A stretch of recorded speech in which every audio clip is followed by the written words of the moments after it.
Today on CityCast Nashville, it's time for our Friday News Roundup. We always like to end the week with the biggest news stories in town and break them down for you with journalists, comedians, and anybody else we can convince to come on the show. Today, I'm joined by Stephen Elliott, a staff reporter for the Nashville Banner, and our executive producer, Whitney Pasterek. Together, we dive into local politics, and Stephen gives us a better understanding of what happened at last week's Metro Council meeting when there was a lot of discussion involving the police department, and also news revisiting a contract with a surveillance tech company called Fusus. Whitney breaks down what a personal seat license means for Titans fans, and I wrap up the episode with a nice little bow talking about the one and only Mariah Carey, who is bringing her Christmas extravaganza to Nashville. And hey, stay tuned for our Tecovas Don't Go Gently tip for this weekend at the end of the show. It's Friday, November 15th. I'm your host, Marie Cecile Anderson, and this is what Nashville's talking about. Stephen, welcome to CityCast Nashville. Hello, first time, long time. First time, long time, welcome. So a lot of us have been focused on national news this past week. I find it somewhat comforting to hear updates about our local legislative body. So we'd love to hear from you about what's happening at Metro Council right now. Last meeting was Thursday, November 7th, and it seems like a lot was discussed there involving the police department. Would you fill us in? Yes, I've seen some discussion locally that year one of this mayor and Metro Council tenure was about transit and year two is going to be about housing. But I'm kind of under the impression that year two might be about public safety and the police and issues like that. I think that public safety will take on a pretty big role in local government here in the coming few months. Last week, there were a couple of small items on the agenda that ended up, or seemingly small, that ended up taking up a lot of the time. One of them was a resolution that would have allowed MNPD to take federal money to outsource some of their rape kits to a private contractor. MNPD has its own DNA lab, but there's a big backlog, I think 700 or more cases, and the federal government was going to help us clear that. There was some discussion about, whether this lab was accredited and why there was a backlog in the first place. Why was there? The main reason that was cited by police was that for a time they were missing the right employee that they needed to make sure that the lab was in good condition and could do these tests. They're back on pace now, but there's just still a backlog from when they didn't have that. There was an effort to defer it so that the CRB could look into it, but that failed and it went through. Why did the Civilian Review Board want to look into it first? They wanted to know why there had been a backlog, more about this private contractor. The police and the administration were kind of ready for those questions. Dave Rosenberg, who represents the mayor to the council, said that the council itself had actually approved this lab for us to use as a contractor several months ago, unanimously with no discussion. So, speaking of the CRB, do they have a memorandum of understanding yet? Has any of that been worked out? Not that I'm aware of. My colleague at the Banner, Stephen Hale, has kind of taken the lead on that particular story. Every time I hear about it from both sides, from the CRB side too, it seems like they're saying, oh, we're almost there. One more day, one more week. Sure. So not that I'm aware of. There was another thing happening with the police. Was it the survey company? Yeah, there's this new alliance of what the Nashville scene used to call biz pigs. Biz pigs? Yeah, it's a not so affectionate term for the chamber crowd, the CEOs, biz pigs, the tourism board, these people that are boosters for Nashville, and they kind of have this collective energy that they put forth towards supporting things or opposing things. Sure. Kind of a secretive. Like football stadiums. Yeah. There's this new alliance that's been formed. It's mostly people like that behind it. And the goal is to support the police department with outside resources. And they want to fund, I think it's $200,000 or somewhere around there, a 1-year subscription to this software for MNPD that would collect public feedback about the job they're doing throughout the year. Yes. Nicole Williams talked about this with us last time she was here, kind of previewed what this was. It's been deferred twice now as council members ask questions about it. The discussion we had last time was how much more funding does MNPD need? It feels like they're already fully funded. We did not defund the police in any sort of way here in Nashville, did we? No, and that actually came up at that alliance had an event, a launch event earlier this week that it was at, and one of the leaders said that the police budget was cut by $4 million, which is not true. It actually went up a little bit. I mean, I think that the idea here is that this isn't coming from the police budget. This is coming from private dollars, so it's not hurting Metro's bottom line. Sure. Just looking ahead to next week's meeting, council will be considering restarting and expanding a contract with a surveillance tech company called Fusus. Can you explain what the heck that means to me and our listeners? Fusus is a company that has a software that allows private surveillance cameras to be connected to some kind of central network. So the police could have business owners who have cameras on the exterior of their buildings opt into this program. And then hypothetically, there is someone on the run or something and they know where they are and they have these cameras and they can click and say, now we can click onto the camera outside of this office building and now we can follow it to the next building and to the restaurant. It's very Bourne Identity. I think there's a Batman movie where there's a similar technology, although that doesn't... there's no opt-in on that one. I think that one's required. The police really want it. Does this take over these cameras, or is it just that a business has to be willing to opt into the system? Yeah, the business has to be willing to opt in. I think a lot of the businesses are eager to do it. And I think there was some concern that I believe that Fusus has the option of looping in like Ring doorbell cameras at people's houses. And I don't think that that is part of this. And I think a lot of what the police wants it for is downtown, where it's already really dense. There's a lot of buildings, there's a lot of cameras. And instead of having to go knock on their door and say, can we see your footage from last night? They can just look at it. So they had a contract up and running with the city that got discontinued. It sounds like it had been set up with a loophole where it was a certain amount of money that was under the amount of money that would have needed council approval. And then all of a sudden people realized this was going on and everybody freaked out. So why is it back? They thought it was a valuable tool. The police thought it was a valuable tool. I think the issue was, as you mentioned, the value of the contract at the time was under the threshold for what has to be approved by council. But there's another provision in the Metro Code that if it involves surveillance, then it does have to, no matter the value. They said it was an oversight. So take that for whatever you will. And I think especially the downtown, the force that, looks over Lower Broadway, I think in particular wants this. We love a surveillance oversight. Have you read the book 1984?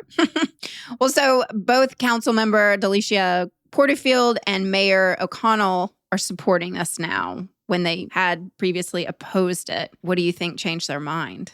I think there are a lot of protections in place, I guess, in the language that would prevent, for instance, this from being used on residential doorbell cameras. I'm not sure exactly what all the other protections are, but I do get the sense that this is going to pass.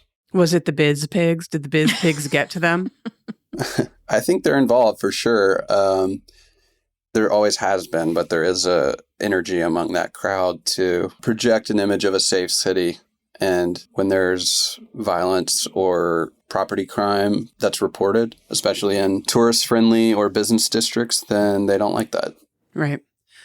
I'm no proponent of the surveillance state, but I am trying to remain positive since our leaders, even some of the most progressive ones, clearly feel that this is something that we need. So can we try to find a positive angle on this? Would it have helped, for example, with Riley Strain, that young man who died after falling into the river? Like, is this something that could help, especially our drunk tourists, perhaps get help before they disappear? Well, I don't think that these feeds will be like live and continuous. I don't think there'll be someone might correct me if I'm wrong here, but I believe I recall this correctly from the discussions. There won't be someone sitting in a room with 500 screens watching every single camera we have at all times. Got it. That would happen in Batman, for sure. Yes, that's the Batman model. I think the idea is it's more targeted, and maybe I'm not sure how it works in terms of retroactively. Like if someone does go missing, like Riley Strain, if they could go back and trace that person's steps. But in terms of proactive, I don't know how effective it would be for a situation like that. But I did go downtown with the Entertainment District Force a couple months ago for a story, and they were talking about Fusus and how they wanted to use it. There was like a pickpocket spree, and they knew what the people looked like because they had done it several times. And they thought that a situation like that, it might be helpful to kind of follow them around the district and try to locate them or try to observe them committing this crime. Were they tiny Victorian orphans? Marie, what do you think about all this? Are you excited to have your next trip to Roberts potentially preserved for all eternity? You know, there was a camera in New York. This is way back when I lived in New York City. And I would go to this camera in Times Square, and my parents would get on the internet and watch this live feed of me with the camera. And I'd be like waving, you know? And so this was a long time, 20 years ago or so. So I think it's interesting that that's where we were 20 years ago in surveillance. And now we're talking about having it everywhere. But honestly, truthfully, I think anything we can do to keep locals safe, tourists safe. I understand, you know, that's a super highly populated area. So if that could help with safety, I'm all for it. It is kind of weird when it starts getting residential and, you know, I don't want the police checking in my Ring camera and seeing who's coming to visit. You know what I mean? Who is coming to visit? No, just kidding. No, Hey. absolutely. And I think there is a concern, obviously, same as there was and is around license plate readers, that this type of technology frequently is disproportionately used in areas with Black and brown populations and could be twisted for nefarious purposes by other governmental powers, you know, whether it be ICE or you name it.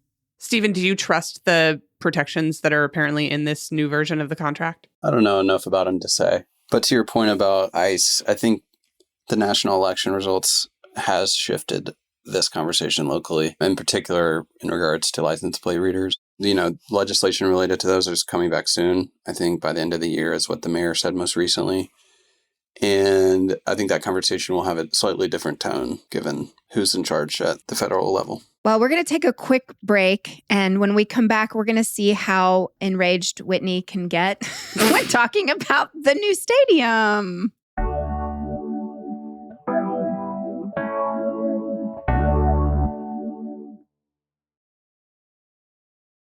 So you might have heard, unless you've been living under a rock, the Tennessee Titans are in the process of building a new football stadium using $1.2 billion of public funding. They also estimated that they could contribute $350 million by selling personal seat licenses for the new stadium. Whitney, what is a personal seat license? I'm so glad you asked, Marie. It's something that I will never be able to obtain. A personal seat license is used by sports franchises to generate extra revenue. If you were to go to a concert and buy your ticket and go in and sit in a chair, you get to watch the concert and the chair is included in your ticket price. But if you would like to purchase season tickets to predominantly NFL games, before you can buy your ticket to go in and sit in the chair, you have to first buy the chair. You have to buy a license for the chair. So a personal seat license is essentially a surcharge that is tacked on to your future season ticket purchases. So you say, yes, I'm going to pay $250 to sit in this chair for the life of this franchise, or in the case of what the Tennessee Titans are doing now, for the life of the 30-year deal that they have with the city for the stadium. And then that chair is yours. And then you can purchase tickets to the football games. Doesn't apply to the concerts. Like you can't get a PSL that then you can use for Taylor Swift. Sorry, Marie. So you're buying a chair first, and then you buy your season tickets. That's what a personal seat license is. I was under the impression, just not necessarily about this deal, but in general, that PSLs gave you the opportunity to buy tickets to anything at the event, at the venue. Is that not right? The site, the new NissanStadium.com, is saying The PSL provides the individual licensee with the right to purchase Titans season tickets for his or her seats. And that's it. I don't see anything there about Taylor Swift. I don't really understand what the purpose of it is, I guess. Money, money, money. Yes. That's why. We'll just make the tickets cost more. It is a way for these teams to raise additional revenue, and the prices seem to have been getting higher and higher the more these teams need to raise revenue to pay for their shiny new toys like stadiums. There was a story that came out this week in the Center Square about the truly astronomical cost of these new PSLs. They spoke to one fan who said his current PSL in the old stadium, the decrepit, we have to tear it down old stadium, cost $750. But when he was invited to purchase an equivalent seat in the new stadium, the price tag was $10,000. And that's not even one of the highest priced ones. Whomst has that much money? I mean, I have a guess. I see their trucks driving around town. But why? Why would you spend, and especially on this football team in this moment? Have you seen the way the Titans are playing? So I guess to our earlier question, this license wouldn't get you access if the stadium hosted the Final Four or the Super Bowl or something like that. I don't believe because that would be so. a benefit, I guess, if you were going to spend that much money. That would be the only benefit. I don't know. But you'd still have to pay whatever that astronomical price is for those. So 750, was that in 1996 or 7? I mean, what's that in today's dollars? $3,000 or something?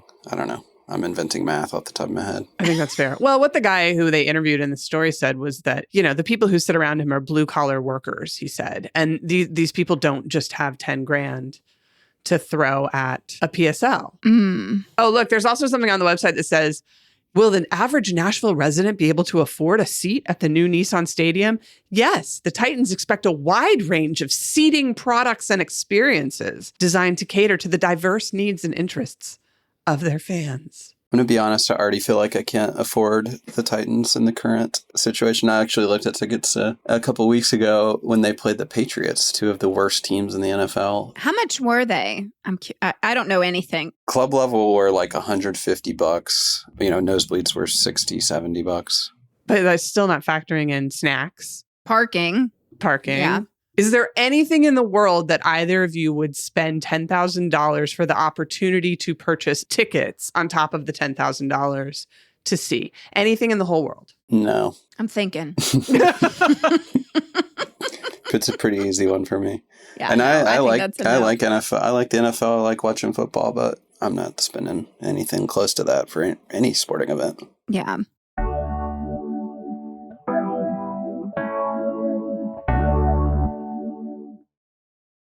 Steven, are you a fan of Mariah Carey?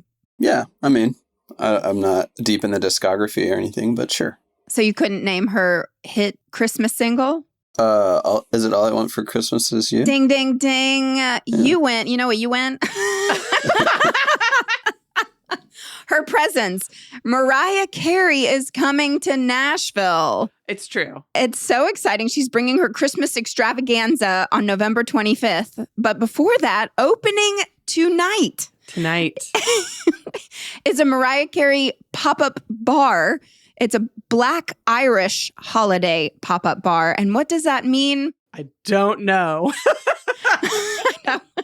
Every single celebrity nowadays, it seems to be double dipping, if you ask me, in my opinion. They have their own liqueurs and whiskeys and all sorts. But Mariah Carey has an Irish cream liqueur called Black Irish. So she is partnered with Virgin Hotels Nashville. And this Queen of Christmas's seasonal pop-up opens tonight, November 15th, and runs through December 29th. Okay, first of all, Marie, I want to point out that in the show notes, which is our outline for how we're going to do this show, you were going to sing. Well, I was going to get everybody to sing, and then I thought, I don't want to put Steven on the spot. Yeah. I was ready with Thank you. the alto part. Oh, well, shoot. And, well, I guess we're... Don't want to laugh for Christmas. Wait, no, stop. No There girls is just giggling. No something girls giggling. I know we All did right. get a review that we all giggled too much. Didn't like our giggling. Too much joy and laughter. Sorry, our bad. Stephen, will you be going to the Mariah Carey pop-up bar? Probably not. If I had to guess. It's only $20 to attend, and that does include a Black Irish welcome cocktail. Wait, Mariah Carey's bar pop-up has a PSL of $20? Yes, a PSL of $20 at the door. Wait, is the bar your sponsor or is the event later your sponsor? Hard to say. Hard to say. But this pop-up is opening not only in Nashville, it is opening in other places like in Chicago, Dallas, New Orleans, and New York City. So, way to make us feel special, Mimi. Stephen, if we can't interest you in a Mariah Carey pop-up, could we interest you in the East Nashville Beer Works Home Alone pop-up, which starts next week? They are building Kevin McAllister's fun house within the brewery. I'm being promised that there will be special fun activities, which I certainly hope involves throwing a paint can at the face of someone at the front door. I was going to say, being in that house sounds like hell. Like, I don't want to step on a nail. I don't want to touch a hot door handle. I don't want to get hit in the face with a paint can. But if it's all just for show, then yeah, I think that one would be kind of fun. That would be kind of fun. Yeah, that one's November 21st all the way to December 29th. I like the idea that if the brew hop trolley thing shows up, everybody who's currently in the bar could work together to keep them out. Yeah. With booby traps. The proliferation is insane of these types of bars. Is that where we're headed? The pop-ups? I mean, Yes. We can totally go there. Yeah, there's a couple Dr. Seuss ones. There's more than one Dr. Seuss? Well, Pancake Pantry is doing a Dr. Seuss. And then the Hidden Bar at the Noel. Do you know what I'm talking about? Yes. That one is also doing a Dr. Seuss theme. I do like cozy Christmas cocktails. In fact, I was recently considering crowdsourcing where everyone's favorite hot cocktails are. Oh, Marie and I can tell you right now. Mm-hmm. We want it 1, 2, 3. Urban Cowboy, Hot Toddy. Hot Toddy. Yeah, that's the main one I could think of, but I know there are probably others, like some good Irish coffees or something. Well, Mariah Carey's. Right. We'll see you there. So if any listeners have any ideas, please let me know. Yes, or you can email them to nashville@citycast.fm and I will text them straight over to Stephen. Yes. Stephen, I'm so glad we finally had you on the show. Thank you. Sorry it took so long. What's it been, 6 months? Sure. But who's counting? But you are one of the best reporters in town, and we're thrilled to have you and keep up the good work over there at the Banner. Thank you.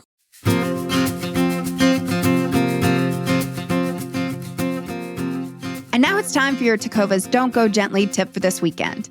The Frist Arts Fest is happening this Sunday, 1 to 5:30 p.m. Head downtown to enjoy a day of art making, music, and more. They'll have glass-blowing demonstrations, a scavenger hunt, lawn games, and performances from the Sunrise Latin Band and Nashville Taiko. You can even make your own koi fish windsock. It's only $15 for adults, but kids get in for free. Be sure to check out the museum's great exhibitions while you're there. Remember, don't go gently, go into Tecovas.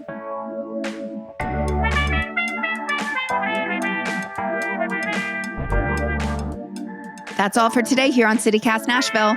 Our executive producer is Whitney Pastorak. Our producer this week is Zoe Colkin. Our Hey Nashville newsletter editor is Margaret Kingsbury, and our theme music is by Prof Jenkins.